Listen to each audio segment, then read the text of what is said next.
Assalamualaikum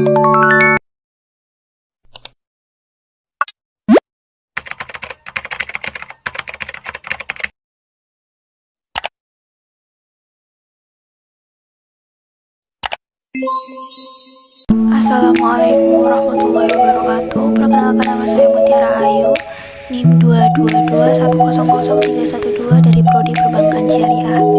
Di video kali ini saya akan menjelaskan mengenai konsep hibah. Yang pertama, pengertian hibah.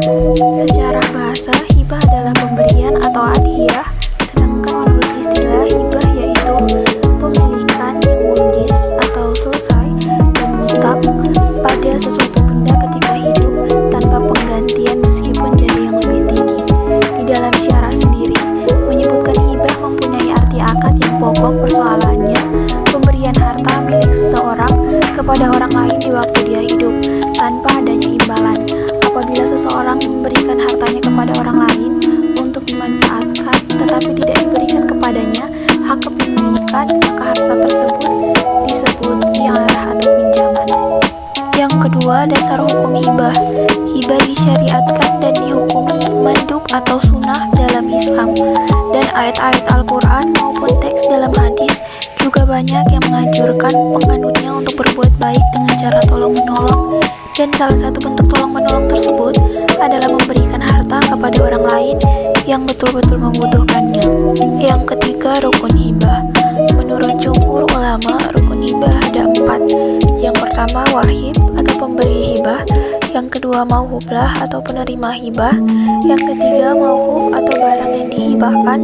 Dan yang keempat, sighat atau ijab dan kabul.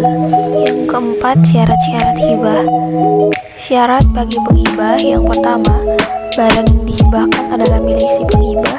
Dengan demikian tidaklah sah menghibahkan barang milik orang lain. Yang kedua, penghibah bukan orang yang dibatasi haknya disebabkan oleh sesuatu alasan. Yang ketiga, penghibah adalah orang yang cakap bertindak menurut hukum atau dewasa dan tidak kurang akal. Dan yang keempat, penghibah tidak dipaksa untuk memberikan hibah. Lalu syarat untuk penerima hibah. Penerima hibah haruslah orang yang benar-benar ada pada waktu hibah dilakukan. Adapun yang dimaksudkan dengan benar-benar ada ialah orang tersebut atau penerima hibah sudah lahir dan tidak dipersoalkan apakah dia anak-anak, kurang akal, dewasa. Dalam hal ini berarti setiap orang dapat menerima hibah walau bagaimanapun kondisi fisik dan keadaan mentalnya. Dengan demikian, memberi hibah kepada bayi yang masih ada dalam kandungan adalah tidak sah. Lalu syarat benda yang dihibahkan. Yang pertama, benda tersebut benar-benar ada. Yang kedua, benda tersebut mempunyai nilai. Yang ketiga, benda tersebut dapat dimiliki zatnya, diterima peredarannya, dan pemilikannya dapat dialihkan. Dan yang keempat, benda yang dihibahkan itu dapat dipisahkan dan diserahkan kepada penerima hibah. Sekian dari saya, kurang dan lebihnya mohon maaf. Wassalamualaikum warahmatullahi wabarakatuh. Let's go, I know with the plan and what black I do can see. Look at all over. Let's go eat.